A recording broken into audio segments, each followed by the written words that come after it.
आप देखें कि आपके गुरु क्या है, तब आपको एहसास होगा कि आपका गुरु कितना क्या है, तब मालूम पड़ेगा।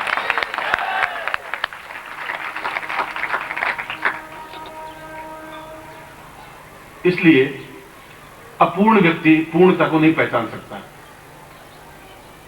और पूर्ण व्यक्ति दूसरों को पूर्ण बनाने की कोशिश करता रहता है। जो अपूर्ण है वह दूसरों को भी अपूर्ण ही समझता है। चोर दूसरों को चोर ही समझेगा, बीड़ी पीने वाला दूसरों को बीड़ी पीने वाला समझेगा ही।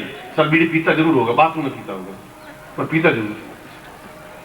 हमारे सामने तुम भले मुंह धो के क्या होगा, वो एक डाउटफुल बना ही रहता है वो, क्योंकि अपूर्ण पूर्णता को नहीं पहचान सकता। आप गुरु को नहीं पहचान सकते, क्यों? जब तक आप अपूर्ण हैं, और जब आप पूर्ण बनेंगे तो आप सांस मेरे बिना ले ही नहीं सकते, संभव नहीं है, हो ही नहीं सकता।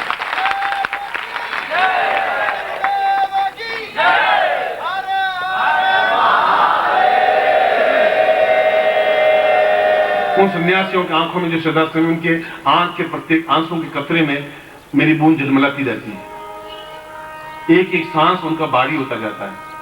जिस रात्रि को मैं नहीं मिलता हूं, वो रात उनके लिए इतनी भारी हो जाती है कि वो सांस लेना उनके लिए दूभर हो जाता है। सांस की कोई क्रिया ही नहीं हो पाती उनके जीवन में, एक निर्जीव सा जीवन बन जाता है। और जब मिलते हैं तो ऐसा लगता है कि जैसे बहुत अतृप्त व्यक्ति पूर्ण तृप्त अनुभव करने लगा, चाहे 5 मिनट मिले, चाहे आधा घंटा मिले, मगर प्यास बुझती ही नहीं।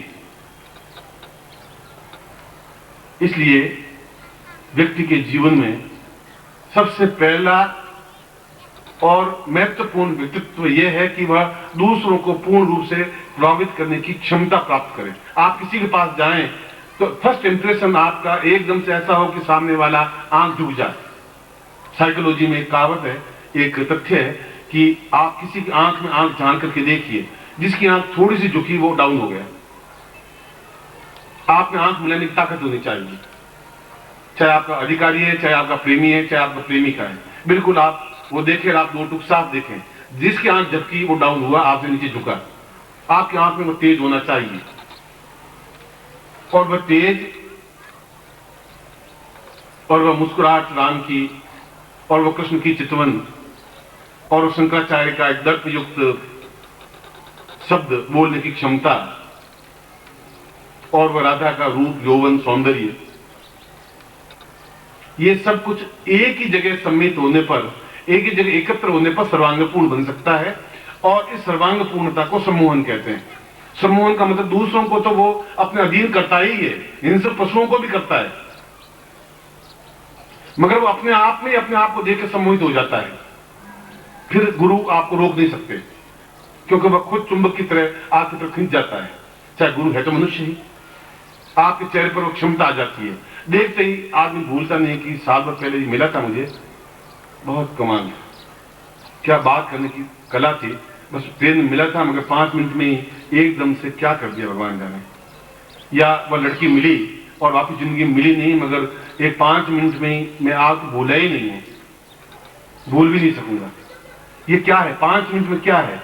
उसके चेहरे पर कुछ ऐसा आकर्षण, कुछ ऐसा लावण्य, उस व्यक्ति में बोलने की कुछ क्षमता, कुछ ऐसी चीज थी जो सामने वाले को पूर्ण रूप से हृदय को स्पर्श करती हुई चली गई। कृष्ण में और क्या था? काला तो शरीर था, और बहुत लंबाई लिए हुए था नहीं, और जेल में पैदा हुआ, और अपने माँ बाप के साथ रह ही नहीं पाया, नंद के यहां पला, और बचपन से ही मौत को और वगासुर अकासुर को लड़ता रहा, जूझता रहा, और खुल करके गोपियों से प्रेम करता रहा। लोग उसको मतलब चोर कहते रहे, माखन चोर कहते रहे, और कुछ शब्द बोलते रहे। और मथुरा गया तो उसको रणछोड़ शब्द से गाली दी गई, तुम युद्ध छोड़ के भागने वाले, रण छोड़ के भागने वाले। ये सारे गलत शब्द उसके साथ लगने पर भी उसको सर्वांगपूर्ण इसलिए कहा गया कि उनके चेहरे पर एक सम्मोहन था। देखता तो कंस भी एक क्षण रुक गया। कृष्ण ने कहा कि क्या युद्ध करूं इससे, और वो 10 मिनट कृष्ण के लिए बहुत अधिक महत्वपूर्ण थे। दुर्योधन सामने आया, कृष्ण ने एक क्षण देखा, देखते ही उसके हाथ से गदा छूट गई दुर्योधन की। उसने कहा कि ऐसा सौंदर्य, ऐसा पौरुषत्व तो देखा ही नहीं मैंने, और युद्ध ही नहीं कर सका वो। भीष्म अपने आप में हाथ जोड़ के खड़े ही हो गए। रुक्मिणी ने कहा कि मैं अगर शादी करूंगी तो केवल इस व्यक्ति से ही करूंगी, और कोई व्यक्ति मेरी आंखों में आ ही नहीं सकता। ये सब क्या था? ये था एक सम्मोहन, दूसरों को वश में करने की कला और मनुष्य विजय प्राप्त करने के लिए 75% तो उसका एक व्यक्तित्व, उसका एक सम्मोहन सामने वाले को प्रभावित कर देता है या संसार में विजय प्राप्त कर लेता है।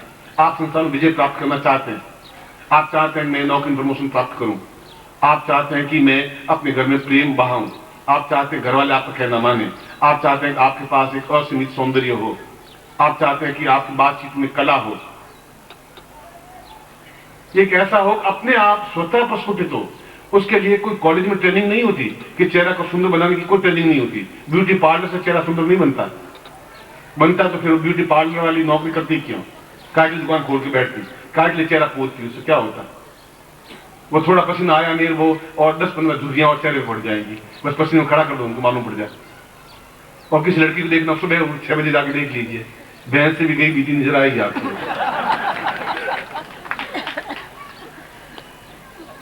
ये पोतने से चेहरा सुंदर नहीं बन सकता।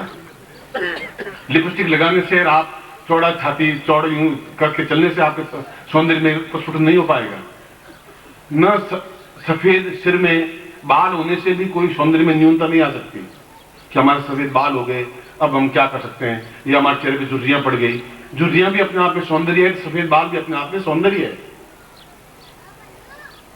वृद्धता भी अपने आप में सौंदर्य है, मृत्यु भी अपने आप में सौंदर्य है, जीवन में अपने आप में सौंदर्य है, सम्मोहन है। इन सबको परे हटाने की क्रिया सम्मोहन है, जिसके माध्यम से ये सारी न्यूनताएं आपकी समाप्त हो सकती हैं। सम्मोहन, वशीकरण नहीं कह रहा हूं मैं, वशीकरण का मतलब दूसरों को वश में करना, वो एक अलग चीज होगी, वो स्वार्थ हो गया, उसको वश में करके अपना काम निकालना। सम्मोहन का मतलब है मैं खुद में एकदम ऐसी स्थिति आए कि चाहे मेरा सुंदर चेहरा हो या नहीं हो, बाल सफेद हो या काले हो या पीले हो या लाल हो, आंख छोटी हो या चश्मा हो, वह कोई बात नहीं रखती। आपको देखते ही सामने वाला ठगा सा रह जाए, लगे कि मैं इनसे बातचीत करूं।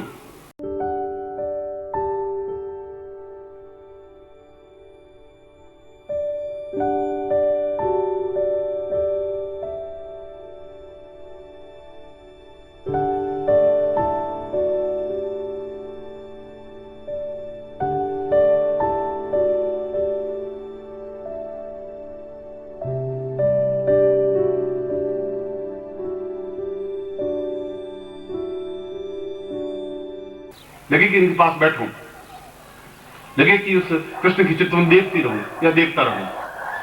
शत्रु भी उसके सामने नतमस्तक हो जाते थे, मित्र तो होते ही होते थे, गोपियां तो होती थी, उनकी माएं भी मक्खन छोड़ करके उन बेटियों के पीछे कृष्ण के पीछे दौड़ के आ जाती, बेटी भी आती, मां भी आती। उस बांसुरी में ऐसा क्या था कि सब घर बार कुल गोत्र लोगों की गालियां निंदा सुनती हुई मां बेटियां दौड़ के आ जाती? क्या था उसमें कि मुरली में बहुत विशेषता थी? मुरली तो केवल 5 पैसे की थी, मगर चेहरे में एक आकर्षण था, एक लजीज था, एक कशिश थी, एक सम्मोहन था। उस कशिश की वजह से वो महाभारत युद्ध को जीत पाया, उस कशिश की वजह से वो प्रेम करना सीख पाया, सिखा पाया, उस शत्रुओं पर विजय प्राप्त कर सका, उस कशिश की वजह से द्वारिका बसा सका, उस कशिश की वजह से 16,000 रानियों को अपने वश में नियंत्रण में रख सका, और कशिश की वजह से बहुत सौंदर्य युक्त कृष्ण जैसा सौंदर्य बना ही नहीं, ऐसा कहा गया। और प्रत्येक व्यक्ति के पास में वह सौंदर्य है तो सिद्धार्थ समझा सकता है, नहीं तो फिर वह अपूर्ण है, और अपूर्णता पूर्णता को नहीं पहचान सकेगी। जब मैंने कहा कि आपके भाग्योदय आपके हाथ में दे रहा हूं तो सोच समझ के दे रहा था,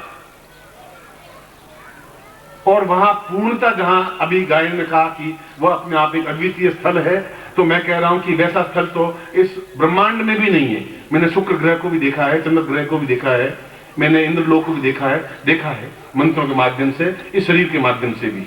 आज आप एहसास करें नहीं करें, मुझे आपके सर्टिफिकेट की मुझे जरूरत है भी नहीं। मगर सिद्धार्थ शब्द आप करते ही मेरी आंखें नम हो जाती हैं, एक क्षण के लिए अश्रु निकलने के लिए तैयार हो जाते हैं, क्योंकि वह स्थान ही अपने आप में इतना अद्वितीय है। वहां जहां गुरुदेव बैठे हैं वहां कहीं कोई न्यूनता है ही नहीं, संभव ही नहीं है।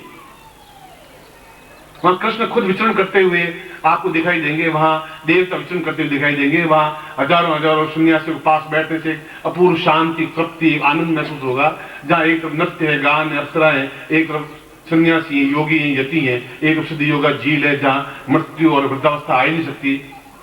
वो अपने आप में किसी दृष्टि से न्यून है ही नहीं, और आप किसी दृष्टि से पूर्ण है ही नहीं। अपूर्णता पूर्णता का मेल कैसे हो सकता है? अंधकार और प्रकाश का मेल कैसे हो सकता है? रात और दिन का मेल कैसे हो सकता है? आप अपने आप को सौंदर्यवान समझ रहे हैं,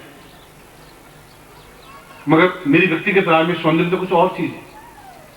जिसने देखा है वह सौंदर्य मैं इस लोगों को देखता हूं और सराहना भी करता हूं, उन पुरुषों की, स्त्रियों की, पत्नी की, घर बार की, सबकी। सर भाई बहुत सुंदर हो, पर मैं समझता हूं कि सौंदर्य कुछ और चीज है, ये सौंदर्य नहीं है।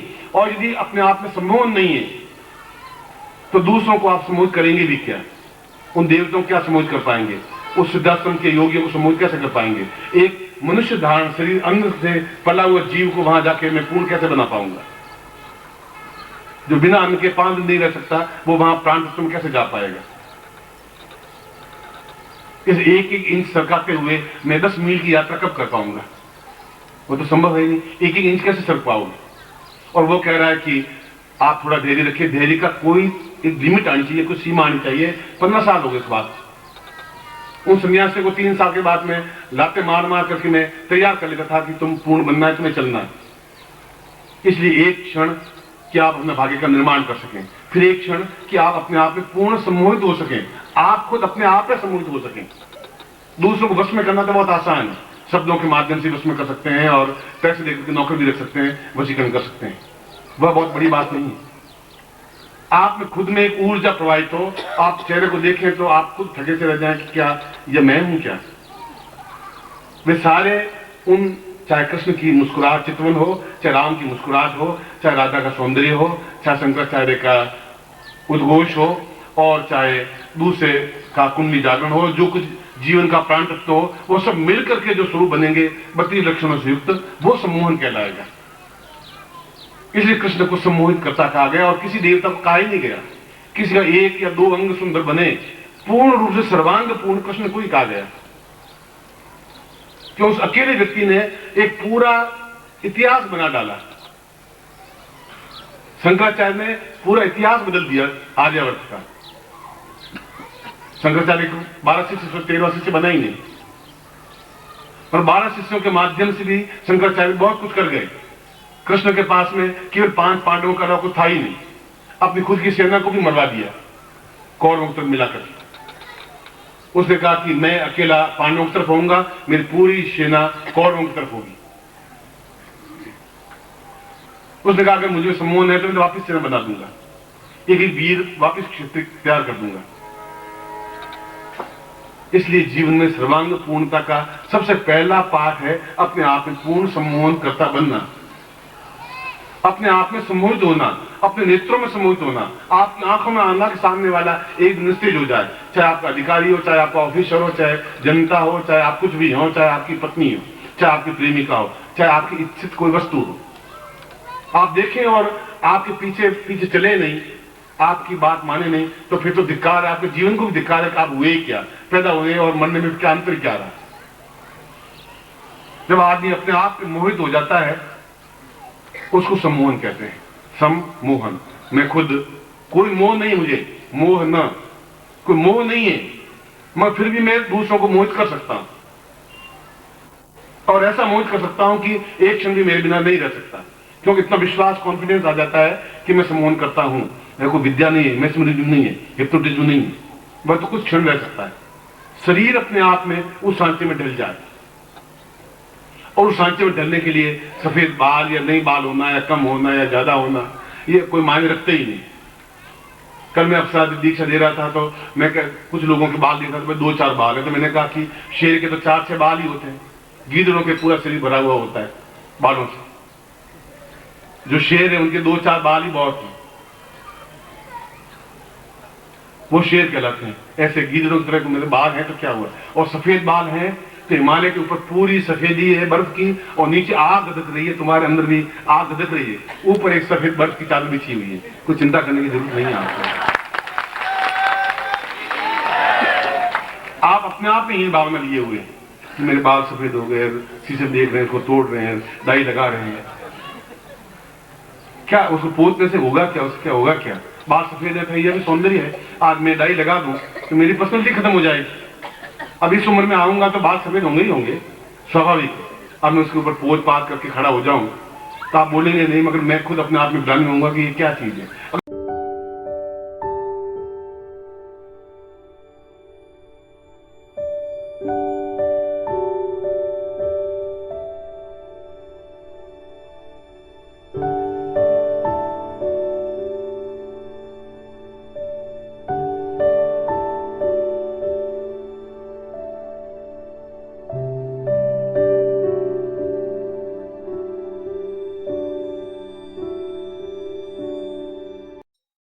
ओम परम तत्वाय नारायणाय गुरुभ्यो नमः।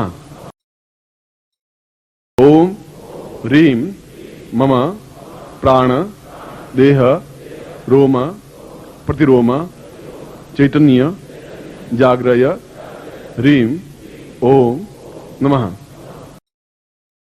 ओम भूर्भुवः स्वः तत्सवितुर्वरेण्यं भर्गो देवस्य धीमहि धियो यो नः प्रचोदयात्।